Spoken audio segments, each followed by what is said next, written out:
40 लाख तो जा चुके वर्ष, और आपको पता है हमारे पास कैसे इंस्ट्रूमेंट बने हुए थे।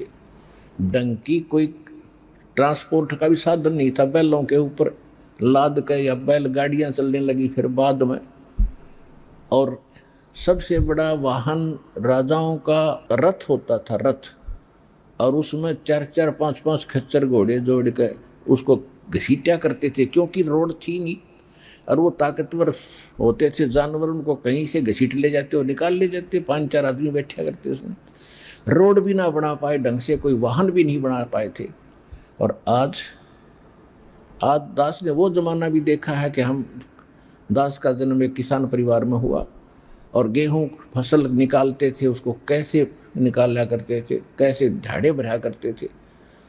और आज वर्तमान में क्या देख रहे हैं, कट कट कट कट, एक दिन में 500 मन कनक उठा ले, और पहले 500 मन कनक 2 महीने में भी ना उठा करती थी। ऐसे घसीटे जाते, उसके ऊपर कोई छड़ा झाड़े दूध बांध के उसको घुमाए जाते, कुछ पशुओं से कूटे जाते, कुछ लठ हाथों से मारे जाते, जब जाकर निकला करते थे। तो कहने का भाव ये है कि जो विज्ञान आज भगवान ने दी है, उसके बच्चे ही मनुष्य भी इसी के रिमोट से चल रहे हैं, ये उसकी परमात्मा की ही रेंज से बाहर नहीं है। तो उन्होंने ये सब कुछ आपको दिया है, इसलिए दिया है कि आप इस भगवान को समझो, इस ज्ञान को समझो, पीछा छुड़वाओ। ये असंग जन्म हो गए आप भटकतों ने। तो इस प्रकार परमात्मा हमारे साथ सबके लिए ही भटक रहे हैं। और उस समय 120 वर्ष संघर्ष किया मालिक, 5 वर्ष की उम्र में लग गए थे छक्के छुड़ाने इन विद्वान पुरुषों के, लेकिन इतने ढीठ थे, इन्होंने एक न नहीं मानी भगवान की सच्चाई को। और उसके लिए परमात्मा एक प्रमाण छोड़ गए कि 600 वर्ष पहले जो दाता बताया करते थे, जिसको अज्ञानी और अशिक्षित कहते थे, आज उस परमात्मा की उस वाणी ने से तुलना करके दिखा दी कि हमारे सदग्रंथ भी यही बता रहे हैं जो भगवान बताया करते थे। तो इससे सिद्ध हो गया कि आज तक जितने भी हमारे धर्म गुरु थे, चाहे किसी धर्म के, हिंदू या मुसलमान के, वो अपने भी सदग्रंथों से परिचित नहीं थे। तो यहाँ परमात्मा कहते हैं, वेद पढ़े पर भेद न जाने, ये बच्चे पुराने 18, ये पत्थर की पूजा करे भाई भूल गए सिरजनहारा। गीता और भागवत पढ़े ना बूझे शब्द ठिकाने नु, सर्व कला सतगुरु साहेब की हरि आए हरियाणे नु।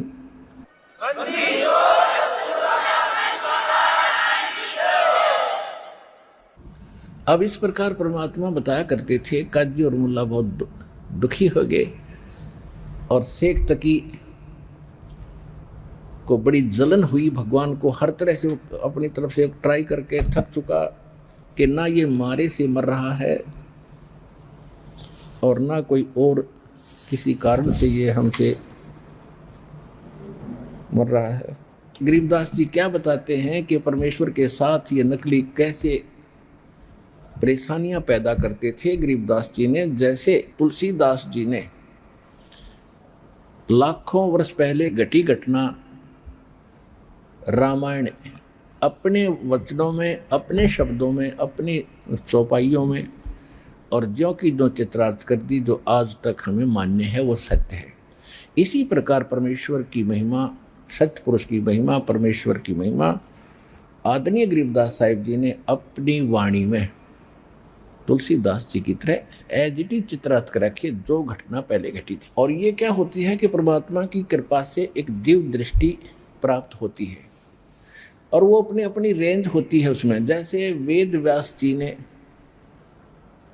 संजय को दिव्य दृष्टि दे दी थी कि धृतराष्ट्र को, वो दिल्ली में बैठे को, और कुरुक्षेत्र में चल रही सारी कुछ घटना जो वार्ता वो बोल रहे थे वो सारी बता रहा था। कृष्ण जी ने न्यू बोला, फलाने ने ऐसे बोला, उसने इसे उसको मार दिया, उसने इसको मार दिया। वो टीवी की तरह देख रहा था, जैसे आजकल ये टीवी है, ऐसे उसके सामने वो चित्रार्थ हो रही थी सारी घटना। इसको दिव्यदृष्टि कहते हैं। तो उसकी अपनी रेंज थी। वेद व्यास की दी हुई दिव्यदृष्टि दिल्ली से कुरुक्षेत्र तक ही काम कर सकती थी, आगे पीछे नहीं। और वे इस तुलसीदास जी की जो दिव्यदृष्टि थी वो केवल वो तीसरे युग तक ही पहुंच पाई, और गरीबदास जी को प्राप्त वो दिव्य दृष्टि, वो दूरबीन, वो असंख्य जन्मों की, पहले की, आगे की, सब कुछ उसमें वो देख सकते थे। उसके आधार से ये यहाँ लिखा है, काशी जोरा दीन का ये काजी खलस करंत है, गरीबदास उस सहरे में झगड़े आन पड़नते। गरीबदास जी कह रहे हैं कबीर साहब जी ऐसे समझा करते थे अपने बच्चों की तरह, सुन का जी राजी नहीं वो आप अल्लाह खुदाए, गरीबदास किस हुक्म से तुमने पकड़ पछाड़ी गाय। अब कहते हैं गरीबदास जी बता रहे हैं कि कबीर साहब उनसे कहा करते थे कि तुमने किसके आदेश से गाय मार दी, बकरा काट दिया, जो तुम कुर्बानी दे रहे हो, ये आदेश बताओ कौन से ग्रंथ में, तुम्हारे कहाँ आदेश है, किस अल्लाह का आदेश है तुम्हारे। तो पुण्यात्माओं, पवित्र बाइबल में 3 पुस्तकों का संग्रह है, तौरात, जबूर और इंजिल। उन तीनों का समावेश है। तो प्रथम प्राप्त जो पुस्तक का विवरण है वो बाइबल में लिखा हुआ, पवित्र बाइबल में, और उसमें सृष्टि रचना की कुछ जानकारी है। उसमें ये लिखा है कि छठे दिन भगवान ने, उस परमात्मा ने जो सबका रचनहार है, उसने 6 दिन में सारी सृष्टि रची। और उस छठे दिन उसने क्या किया, छठे दिन उसने मनुष्यों की सृष्टि की और पशु पक्षियों की, सब जीव जंतुओं की रचना की, सृष्टि कर दी, उत्पन्न कर दी। ये भी कहा कि भगवान ने मनुष्य को अपने स्वरूप जैसा उत्पन्न किया। तो एक तो इससे ये सिद्ध हो गया कि परमात्मा साकार है, मनुष्य दृश्य है, नर आकार है। और दूसरा ये लिखा उसके अंदर कि किसी भी प्राणी को, मनुष्य या अन्य जंगली पशु पक्षी या किसी को मांस खाने का आदेश नहीं। उसमें स्पष्ट किया है कि मनुष्यों के लिए छोटे छोटे बीज वाले पौधे जैसे ज्वार बाजरा गेहूं और फलदार वृक्ष, इनके फल खाओ। और पक्षी पशु अन्य प्राणियों के लिए घास फूस ये मैंने बहुत दे रखा है, इसको खाओ। मांस खाने का आदेश वहां इवन लाइन तक नहीं है, शेर को भी नहीं था। अब कहने का भाव ये है कि उसने 6 दिन में जो सबका मालिक है, जिसका आदेश हमने पालन करना चाहिए, वो तो 6 दिन में सृष्टि रच गए और 7वें दिन तख्त पर पहुंच गया और ये अक्षय तक दे दिया काल को, इस ब्रह्म ने संभाल ली बागडोर। और उसके बाद फिर उसने जितनी भी बुक बोली हैं वो उसने नहीं बोली, उसने तो जो करना था कर दिया। आगे जितनी भी बुक हैं, जैसे ये कुरान शरीफ भी है, ये खुद मानते हैं कि कुरान शरीफ का जिसने ज्ञान दिया वो हमारा पूज्य खुदा है, हमारा वो इबादी अल्लाह है। और वो जो कुरान शरीफ का ज्ञान देने वाला सूरत फुरकानी 25 आयत 52 से 59 तक कह रहा है कि हे हजरत मोहम्मद, हे पैगंबर, तो इन काफिरों का कहा ना मानना। काफिर किसको कहते हैं? निकम्मे आदमी जो सच्चाई को स्वीकार नहीं करते, बकवादों में लगे हुए हैं और ये नहीं मानते कि कबीर अल्लाह है।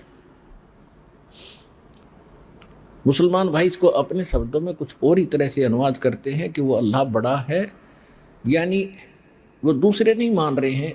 तो आप जो कह रहे हो, मैं तुझे जो बता रहा हूँ, हजरत मोहम्मद जी को कुरान शरीफ का ज्ञान दाता कह रहा कि मैं जो ज्ञान तुझे दे रहा हूँ कि कोई और परमात्मा है, और ये नहीं मान रहे दूसरे, तो इनकी बातों में मत आना, इनके साथ संघर्ष करना। संघर्ष का माने लड़ना नहीं, लड़ने बजाना। ये तेरी बात नहीं मानते, तू भी ना मानना, इतनी सी बात। और ये वही है कबीर नामक अल्लाह जिसने सब ब्रह्मांडों की रचना की, जिसने पृथ्वी में खारा और मीठा जल भर दिया, और जिसने सभी की उत्पत्ति की।